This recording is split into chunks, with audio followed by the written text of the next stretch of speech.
ECTV Live again, and this is Judge Tom Munley with my co-host David DeCosmo. David, we have a fine guest today, somebody who I will state has been my personal friend for over 30 years, the famous Matt Flynn, and I think he's a wonderful man. He's director of the Scranton Cultural Center. People who used to call it the Masonic Temple, there are more people our age, Dave. We used to call it the Masonic Temple. Now it's known as the Scranton Cultural Center. And you couldn't ask for a better director. And what a place! Than what Matty a Flynn. What a place! What a treat for people from our area. Something that most people have probably been in at least once, and yet probably have seen one iota of what that place has to offer. That's right, and that's a good lead-in, Matt, because I know you gave me a personal tour. And David, I couldn't believe it when I saw I thought I knew the Masonic, well, not Masonic Temple, Cultural Center. It's still the Masonic Temple. Yeah. It's the Scranton Cultural Center at the Masonic Temple. At the Masonic Temple, okay. Yep. So thanks for setting me straight on that, Matt. That's great. You don't want the Masons mad at you. Yeah, I don't want the Masons mad. So David is right, though. The place is enormous. You couldn't build something like this today. Well, this year is actually our 80th anniversary. On April 19th, we actually celebrated the actual grand opening of the building of 80 years ago. It's a massive structure, and I always quote Dr. Peter Couple of the Architectural Heritage Association. We were at a meeting one day, and he chided someone for not visiting the building, as he told them it's probably the single most significant structure in all of northeastern Pennsylvania.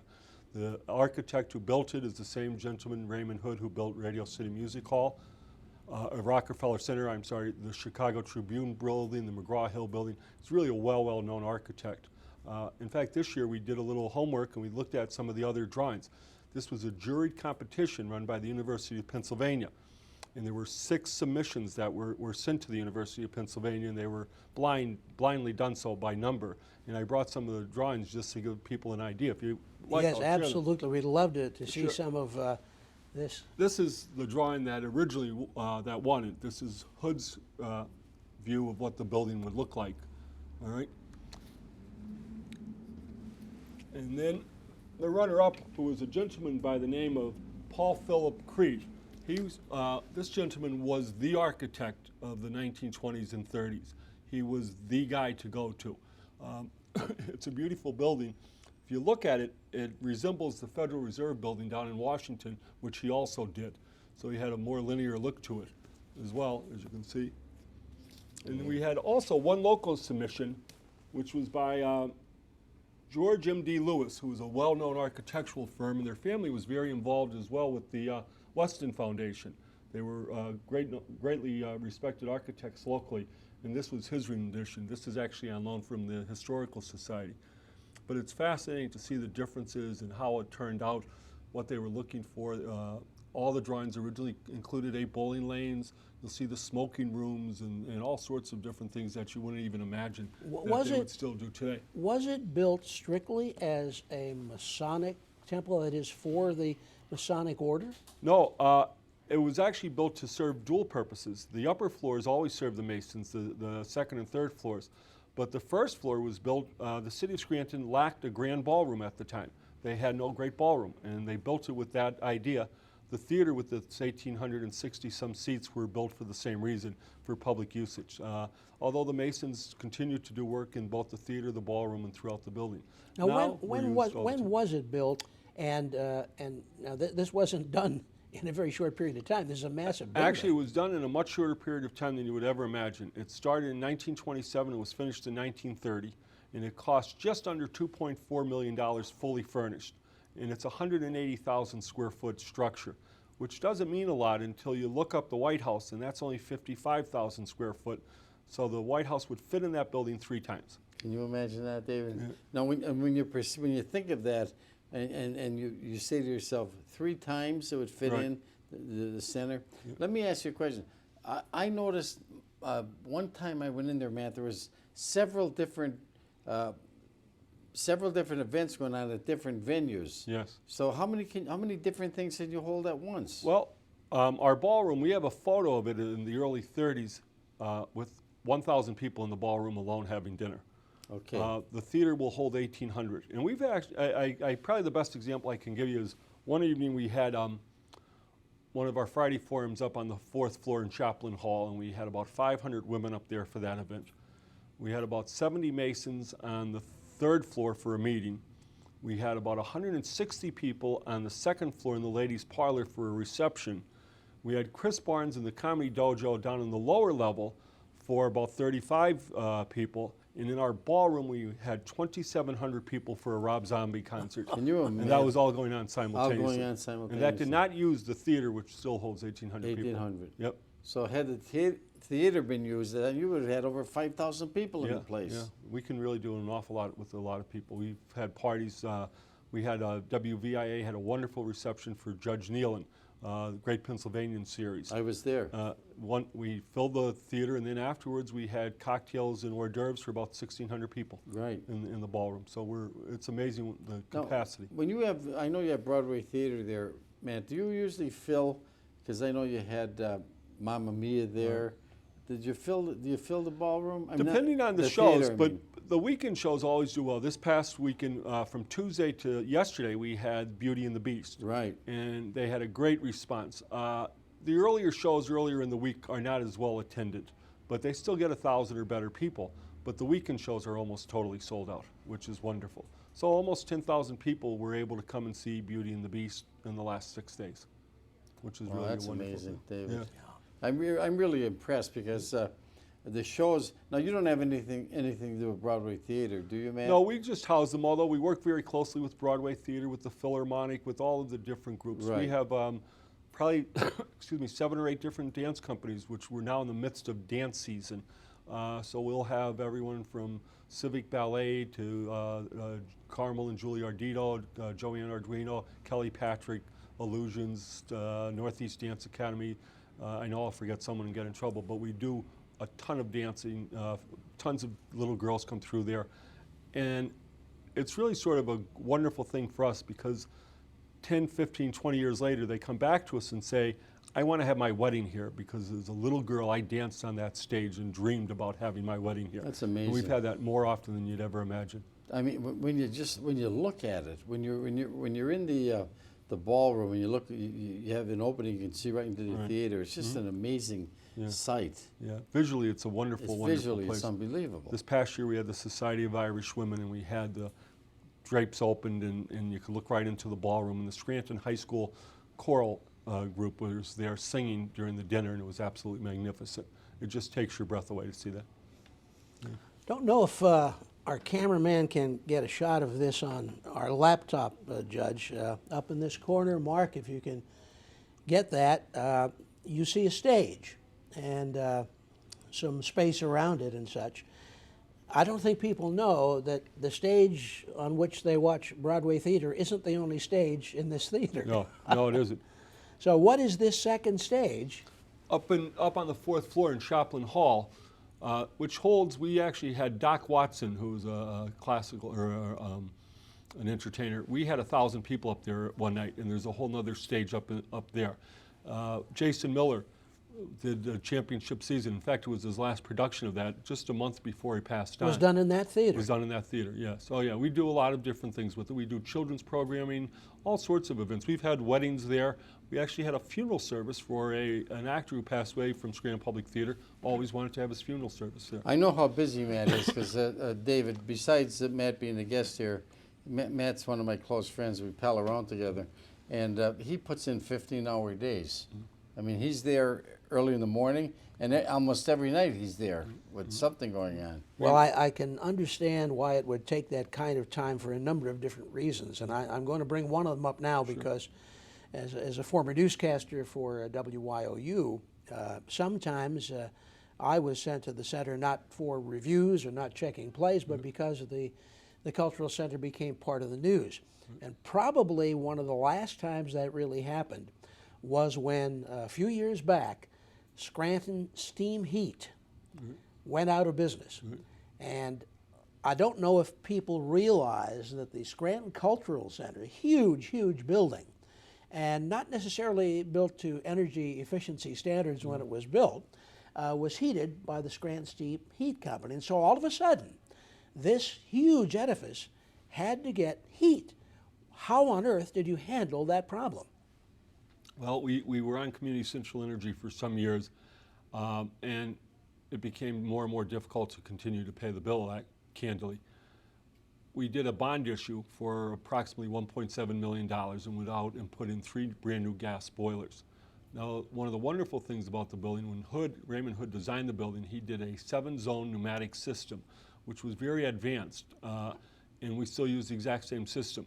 So our heating bills are phenomenally better than you can't even imagine. I don't even say how much because people wouldn't believe me and it would jinx us, but we've been very, very, very, very fortunate since then in getting a better handle on our operations and our costs. We just received a $250,000 grant for an energy grant, and we're putting in new LED lighting, not only in the stage but in other areas. And the savings on our LED lighting are 80% in some areas. So the big hot bright lights that you would see staging and to light up rooms will now be LED and a lot less costly, a lot less to operate. So we're trying to always get a handle on our operations. Well, that was a time of adversity, and I think you can be proud the way that it was handled, because it looked for a time like we could lose that as a local treasure. They were very fortunate. The leadership at that time went in and took care of the problem immediately. Yeah. I've pulled up on my laptop again another shot here, and this is to point out that, and here's another part of that building that I think most people never ever see. This is actually one of the Masonic temple rooms. That is for the Masons. Right. Now these are still in use. These Yes, rooms are still there in are use. 5 Blue Lodges, 5 lodges that still meet there. A chapter of Royal Arch Masons, Commandery meets there, Scottish Rite meets there, and also the Royal and Select Master Masons. So there's about 3,000 Masons total that meet in the building, probably 15 times a month. And you're a Mason yourself. I am a member of the fraternity. Matt, let me ask you a question. Is there a lot of pressure on you every week to make sure that there's some event going on? I mean, you're the boss. I mean, I'm sure you have a staff and you have to meet to make sure that people come to the cultural center. Yeah. We've been pretty fortunate. A lot of people are now looking to us and coming and saying we'd like to rent the rooms or do different things, have different functions there. We've got an excellent staff. I have John Cardone, our facility and technical person. He does a world of wonderful things. We looked last year to bring in 6 outside promotions. We actually will wind up with 19. Lori Cadden in our development office does a wonderful job. Aaron Spicer and Kelly Harrington, who book our events. Last year we did 34 weddings in the building, which is a really great number and able to do that. Pat Rossetti and our programming people, Stephanie Bush. Right now we have 280, right as I speak, 280 students from Wallenpaupack area up in the building for a day at the Cultural Center. So they learn about the building, and there's different arts and crafts that they do. There's comedy and theatrical. What grade? Is it high school students? Yeah, these are, no, 7th and 8th grade. 7th and 8th grade. Yep, 7th and 8th grade. So with all these different people, we're very, very fortunate to be able to bring stuff in. We'll do over 1,200 events this year. That is incredible when you think about it. Yeah. You know what amazes me? Because when David said to me, we have to get Matt Flynn, I said, you can't pick a better guest, number one, but also the cultural center itself. When I walk in there, I don't care what event it is, whether it's, I've been there for weddings, I've been there for shows, I've been there just a few of us get together, Matt, sure. we sit and we talk. You feel good about yourself. There's just something about the place. It's so ornate, and I brought up another photo here, and of course we can't see. I'm showing it to the camera right now, but this is the ceiling work above the area where you walk in, above where the box office is. Right. And again, the artwork that goes into this is utterly amazing. You can walk 15 steps into that building. Of course, you've seen it from the outside, and you see this tremendous artwork that is truly a local treasure. Sure. Yeah. The artwork, we have a local craftsman, a local painter, Bob Ritterbeck from South Scranton, does our painting. He's registered with the state and the Historical and Museum Commission. He does a phenomenal job. That ceiling you're talking about is actually all gold leaf. Yes. And then he had brought it back and restored it, and he's done this throughout the building. He just finished Shopland Hall, the balcony area and the walls and so forth. So it's almost a constant thing keeping it up. He's done our mezzanine in the theater recently. Gorgeous, magnificent work. And part of that is not only maintaining the building, but restoring it to what it should have always looked like, and always has, really. Well, now maintenance there has to be an ongoing We're project. always busy, and we have a very small maintenance crew. We only have 6 people in maintenance throughout the whole weekend or the whole week, and occasionally we supplement it with some outside people after a concert or so forth. But really and truly, we do an awful lot with very few people. Our staff is only 16 people. So Matt, do you limit it to a different kind of concerts? Matt, do you have like, for instance, it's not on. You will have rock concerts. We do. Yep. And you have symphonies. Yes, we do. So it doesn't matter what kind of music it is. Our concern is more towards damage in the building. At one time, regretfully, we did have Insane Clown Posse, and they do a lot of damage with soda and everything else. See, my it's law not who you clerk want. who's here, Alexander, she knows. Knows, I never yeah. heard of them, so. You'd have to cover the differences- ceilings and the walls in plastic to save the building. Really? Yes. But we've also had everything. We had the Letterman, we've had Jason Mraz, we had Jeff Beck 2 days after he went into the Rock and Roll Hall of Fame. You can't imagine that Rob Zombie, who is Right. probably just as well known for being the producer and director of all the Halloween movies. So we have Right. a ton of different people. We very seldom have problems. Most of our guests are pleasant. But when you've had problems, you have addressed them, and that heating one was one that comes to mind. But another is, you had a very serious vandalism incident at one time, which virtually destroyed the floor of that ballroom. Now, for people who don't necessarily know, the ballroom and the theater are back to back. Correct. That is, the curtains at the back of the stage, if you're looking at the stage from the audience, were those curtains to be all opened, you'd look into the ballroom. Correct. And you had some vandalism. How did you handle that? Because that was a tremendous loss. We called first. We called our insurance company in, and we brought everybody in. It turned out to be almost $1 million worth of loss. Wow. Not only the floor was ruined, electrical fixtures throughout. It ran down through panels down into the basement and sub-basement. It ruined all the ceilings and everything underneath the floor. It really became a nightmare. But we've been back up and running fine.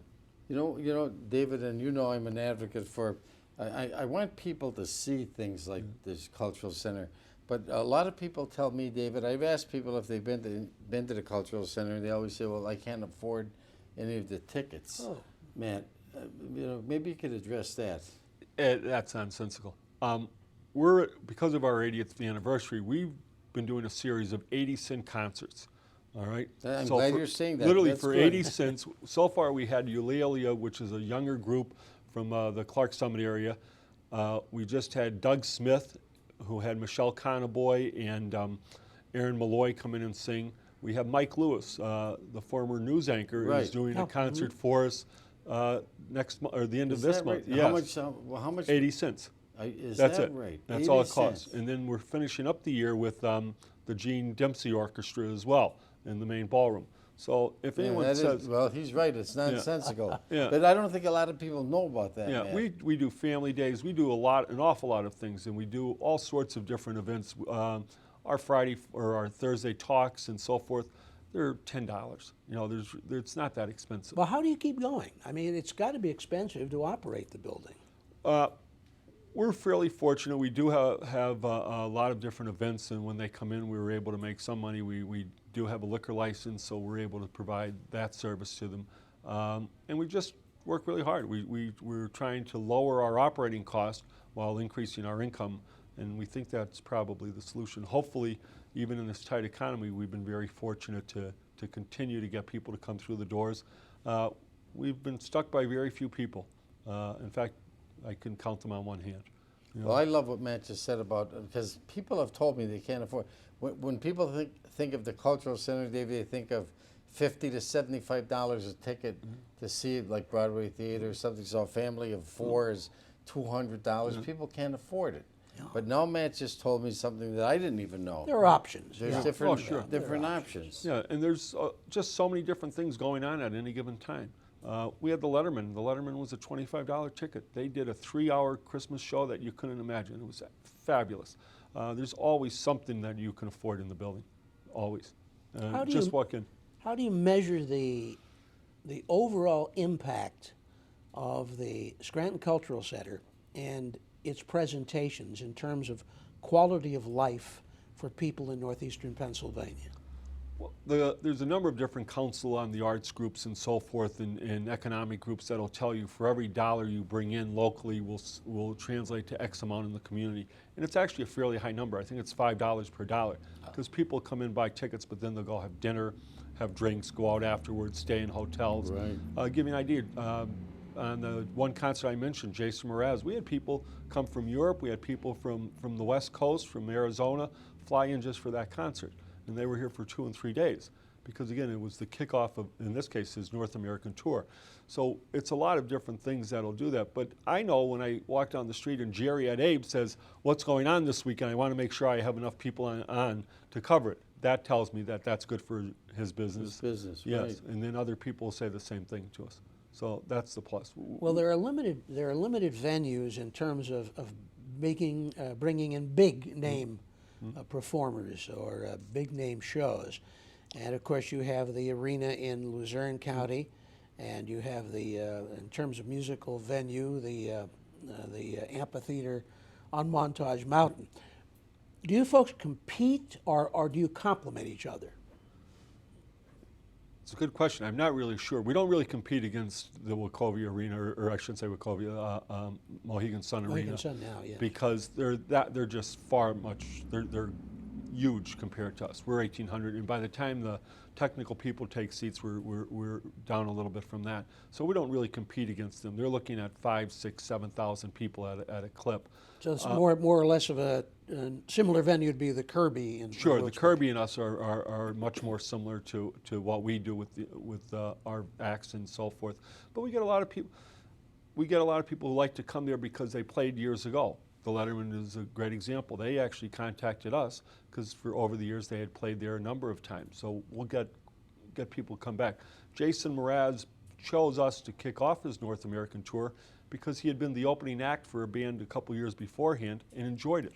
He enjoyed being there and said, that's where I'd like to come. That's what I want to follow up with people. What do they tell you about Scranton, Matt? The people who come in from out of town and they perform at the cultural center. Let me interrupt this question because I can remember my dad was in show business for many years, a motion picture projectionist, and back in the days when they still had some vaudeville in Hazleton. And of course, there used to be there was this rumor that there was a sign somewhere in New York City that said, "If you think you're good, go to," and then you fill in the blank: Hazleton, Wilkes-Barre, Scranton. Basically, what they were saying was, if you think you're good, go to coal country, where the audiences tended to be hard. So now we'll pick up with your question on that. Right, and you know, Matt, I'm sure because you're the type of guy, and I know you over 30 years. You like to talk to people and people who are from out of town. And what do they tell you about Scranton? Most of the people will tell you they love being here. They love coming back. A lot of the acts come back year in, year out. They just enjoy the area. They enjoy the people. They're great audiences. They really get into it. I mean, probably more so than anywhere else. They just are very giving and warm people to come. I know you love this town, Matt. Yeah. I know. And tell me. I mean, you and I discussed this for years. We both love this town. Oh yeah. It's a wonderful place to live. Again, we had a group of state legislators come up one time for a tour, and they were going through the building, and were somewhat shocked that they always had thought it was just a theater, period, to see everything's there. And when people realize all the things that Scranton has, be it the Scranton Cultural Center at the Masonic Temple or all the other areas, it's just phenomenal what this area has to offer. Now, you touched on it by virtue of what you said is happening as we do our show today with a group in there. Are there conscious efforts being made to get young people familiar with the Cultural Center and what it has to offer? Sure. We work with the intermediate unit and Dr. Rossetti up in Archibald. We do Arts Save, Arts Alive. We have youth groups coming through there constantly.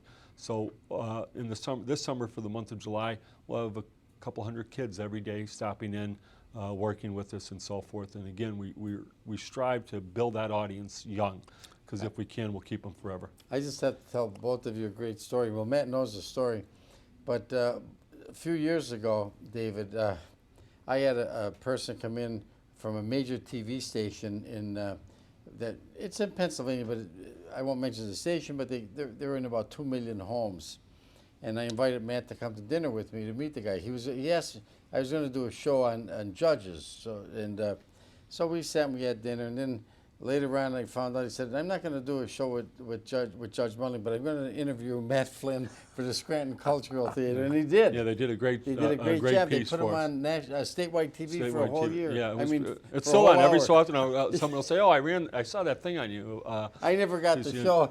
Yeah, yeah. That was great. I was very happy. Well, it and is I such did an see it. asset. It was a great show. Yeah, thank you. It's just such an asset, and there's so much there that I think we have a little something for everyone. We can hold anything from 10 people to 1,000. But I've made this analogy before. We've often heard of people in New York City that have never been to the Empire State Building. Right. And I'm certain we have a lot of people here in northeastern Pennsylvania that have either never been to the Scranton Cultural Center or perhaps just gone there to see a show. And yet we talk about some of the things we've shown, some of the history involved, some of the architectural beauty. Can people come and get a tour of the facility? Every Saturday at 1 o'clock, there's a free tour of the building. Stephanie Bush, our outreach person, does that. We have other people who do tours. We do tours constantly. If it's a large enough group, they'll call up and we'll do a separate tour during the middle of the week. But we always have tours every Saturday, 1 o'clock. And they're free of charge. Free of charge. Yep. That's nice to know. Yes. That's nice to know. And I had a personal tour. Matt gave me a personal tour, and I was astounded by it. He took me down to the basement to show me the boilers or whatever. They're so big. I mean, I felt like a little ant standing Oh, yeah. next to them. We have ductwork you can walk through. I mean, it's Can you just imagine amazing. that, It's huge. David? Yeah. Well, I have been fortunate enough to go through there, and that's why I say if you have a chance to get there, be it on one of these Saturday tours or something you can arrange, please don't miss it. This is a treasure in so many ways, especially architecturally and artistically, Yes. that it is our Empire State Building Yes, to some it is. degree, and we ought to be there and ought to look at it. Someone once made the remark that Scranton was never rich enough to tear everything down, and we're very happy for that. Other places they went in, they renovated and redeveloped, but we were very, very lucky that nobody ever got to that building You're beforehand. not kidding. Well, that being said, and as we get toward the close of our show, let's talk about the future. How do things look there? We're very busy. We still have a lot of things booked, and we're booking more things. We actually booked a wedding for 2015 the other day, Can which you is imagine that? pretty Wow. good. Gives us a good feeling. Wow. But we always have more room. We opened up a new area up on the 3rd floor called Craftsman's Hall. We're working towards getting air conditioning on the upper floors, and if we do that, we'll be able to do much more year-round. That's really great. what we're And looking one other spot up there we ought to mention is the Governor Casey Governor Casey library yeah. or lounge area, a dedicated honor to the former governor of Pennsylvania, Scranton native. And now that is used primarily for board meetings, and if an organization has a need of a place? Sure. We have everything from weddings to receptions to birthday parties, you name it. With the exception of a few rooms on the 3rd floor, we'll be happy to rent almost any space to you. Thank you, Matty. Thank you. David, Thank this you. was a very informative show. I was looking forward to this. I knew it would be good. Yeah. And it certainly was. And on behalf of my co-host, Dave DeCosmo, we had a wonderful time today with Matt Flynn, director of Scranton Cultural Theater, Scranton Cultural Center, I should say. But I'm impressed, Matt. And I will say this. I think, and I know Matt doesn't like to take credit for it, but I think, and I feel that he turned it around somewhat since he came on as director. And that's my personal feeling. And I know a lot of people in the community feel that way. I know it's an ongoing challenge, and you're apparently meeting that challenge, so that speaks well for you, obviously. But I think that people have to learn we have a treasure here, take advantage of it, and make sure you get to see it. We're just very happy to be able to share it with everyone. Thanks, Matt. Thanks. So on behalf of my co-host Dave DeCosmo and our guest Matt Flynn, I want to thank you for watching ECTV Live, and we'll see you again next Monday.